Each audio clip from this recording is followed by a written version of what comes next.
All right, my name is Marty Spikener, and I am Bob Walther. yeah, and we're doing an interview to talk about St. Louis musicians and the love for what they do, which is playing music, and today is blues music and stuff. And oh man, what you like about doing what you do? I tell you what, I had an epiphany, man. I was, a South County kid raised in an all-white neighborhood, listening to Casey, which is not the most diverse music in the world. Right. They're good at what they do, Yeah. But a friend of mine in college years played me one song by the Fabulous Thunderbirds. Right. And it blew me away. Oh, It was yeah. an instrumental called Extra Jimmies. Okay, I'm not hip to that one. Oh, That just goes to show I'm still learning. Fabulous blues tune, upbeat, Right. shuffle. And I got a chance to meet Jimmy Vaughn once Oh, cool. after a concert down on Mississippi Nights, Right. down on Laclede's Landing here in St. Louis. But I listened to those guys, and then I did what a lot of people do.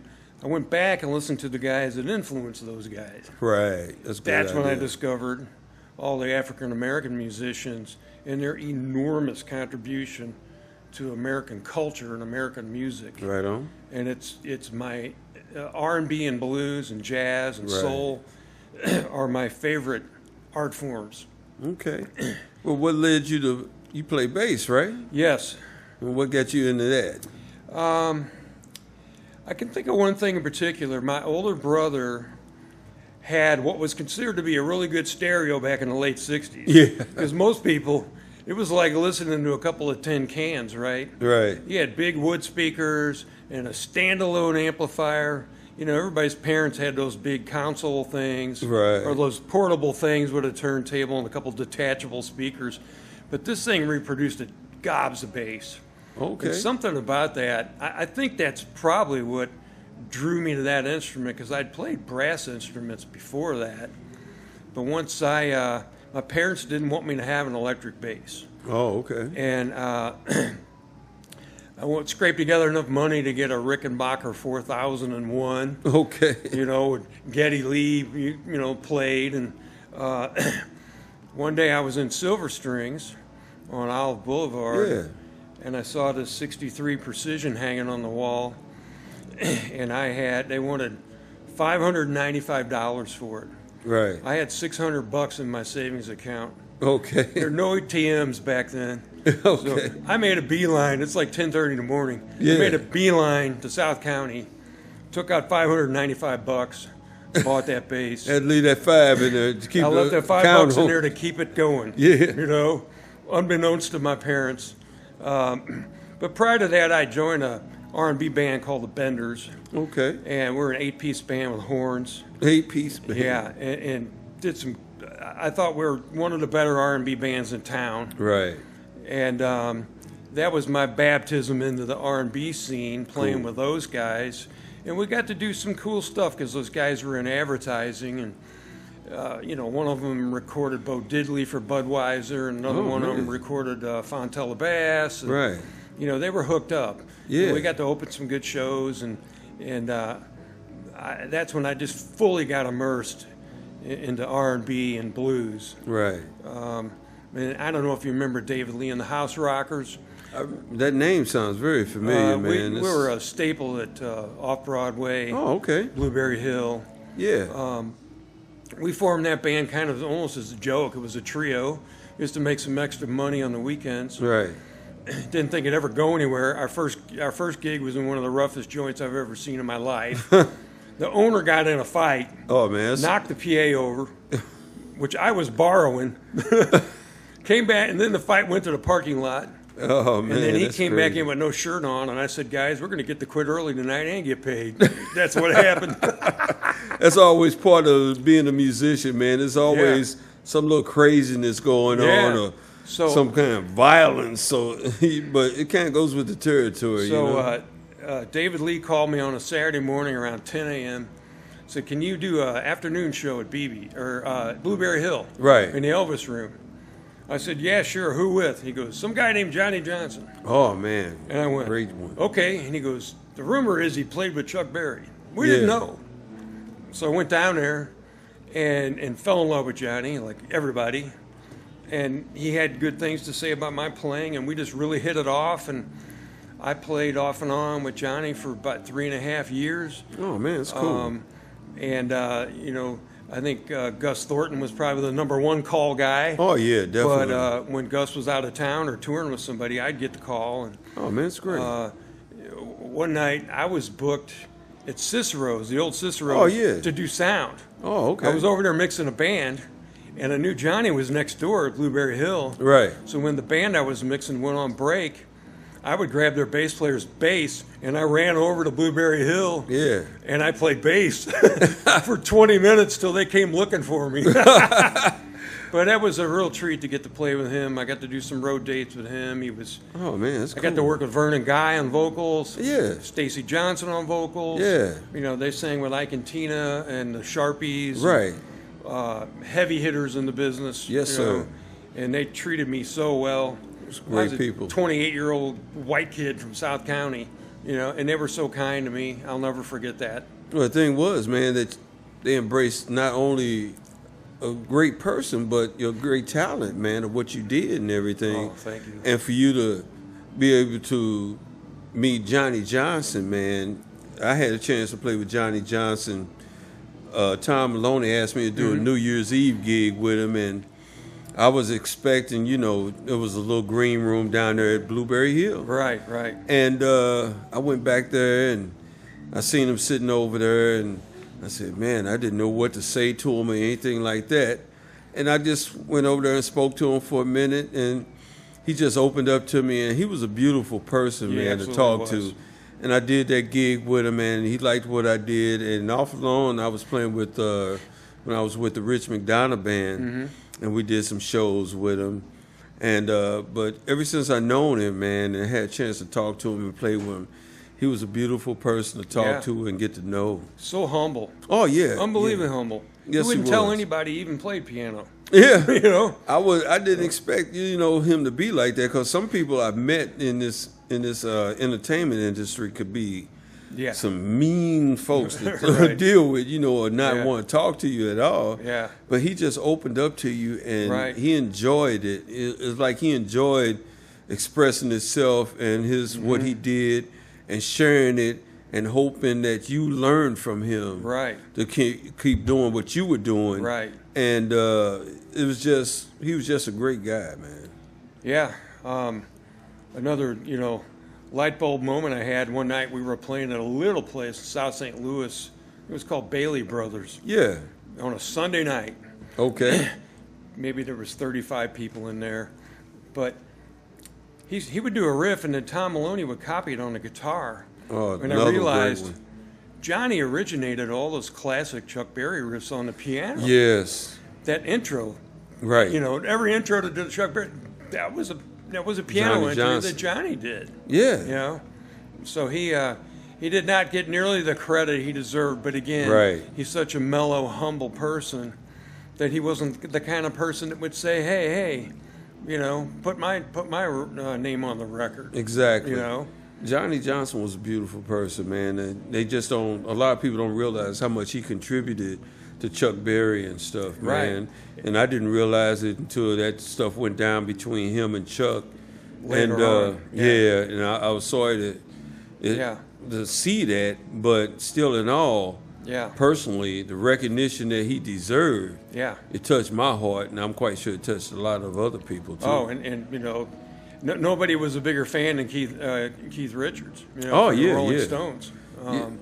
He absolutely idolized Johnny. A friend of mine, one of those guys from the Benders, was shooting a commercial out in L.A., and he was staying at this super high-end hotel. Right. And he'd been shooting all day, editing in the evening. He was fried. He was dead tired. Right. He was coming in the hotel about 10:30 at night, and Keith Richards and his wife were just coming out for the evening. They were on the elevator coming down. Oh, cool. And he mentioned that he knew Johnny, and Keith Richards just lit up and said, he's a giant. He's a giant. Oh, yeah. Well, you can, once you start realizing and looking into a person's history, you start giving them that respect that they deserve, so much.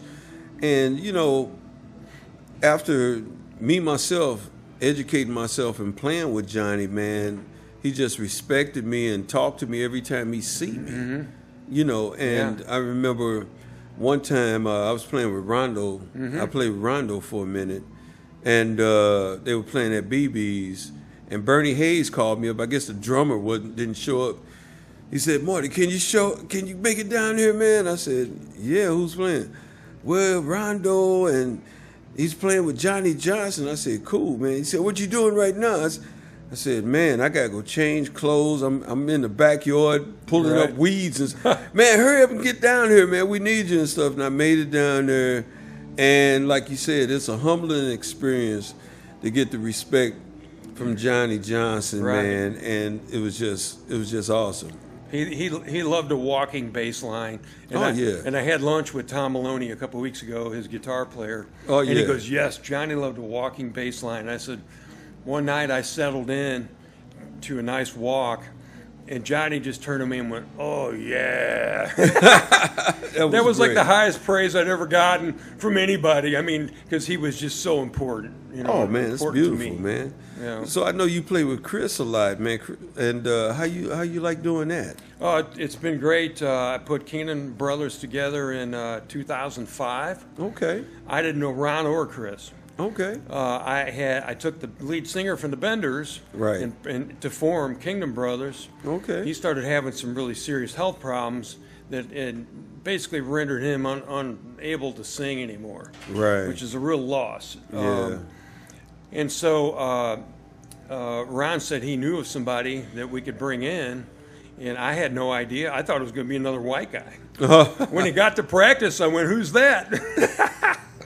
And he's got a beautiful voice, right? And he writes good songs that when he brings them to me and Ron and Stan, our keyboard player, right? We have a synergy together, cool, where we can take a raw idea, right, and flesh it out and turn it into a full-blown tune, you know. Yes. And he's supplied us with some fantastic ideas over the years. This coming September will be 20 years together. Really? Yeah. I didn't realize 20 that, years. man. Yeah. That time really flies. It does, man. Where'd you get the name Kingdom Brothers?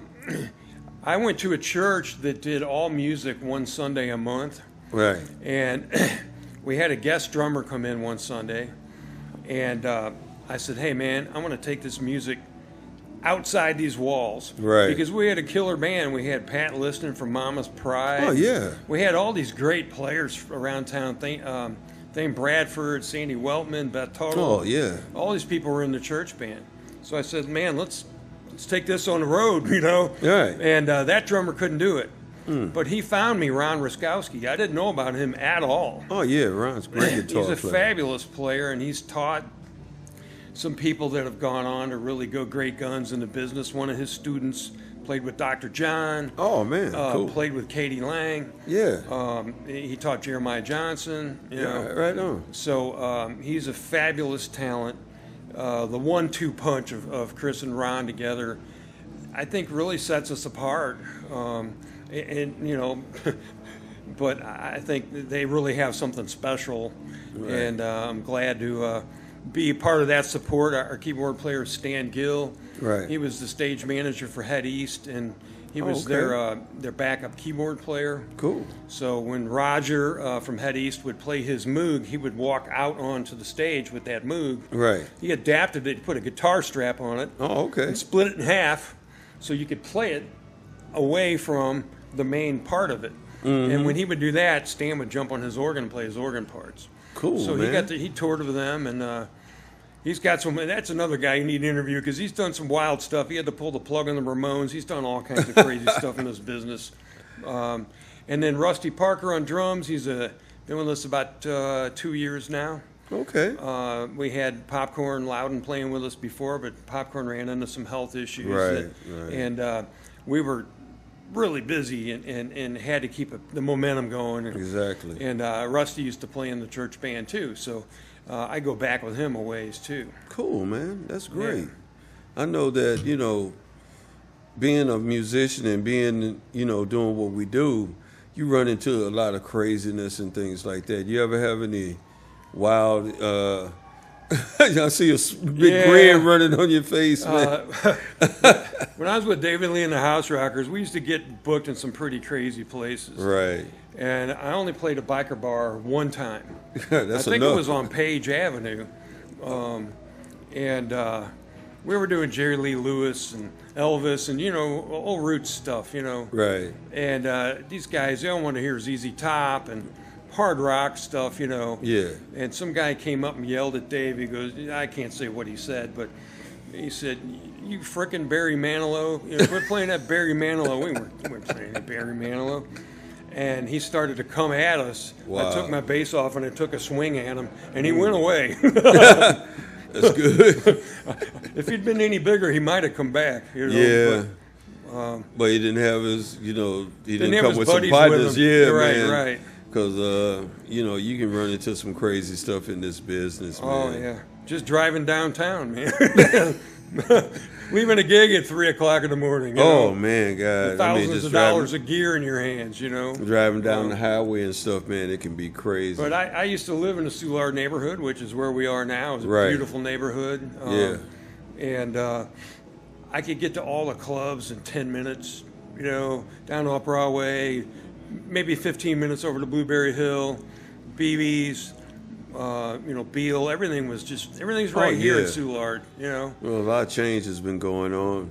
Yeah. But you guys are playing out in Washington, Missouri a lot, man. How's Yeah. that going? They have a really, really active blues scene and blues society out there. Cool. And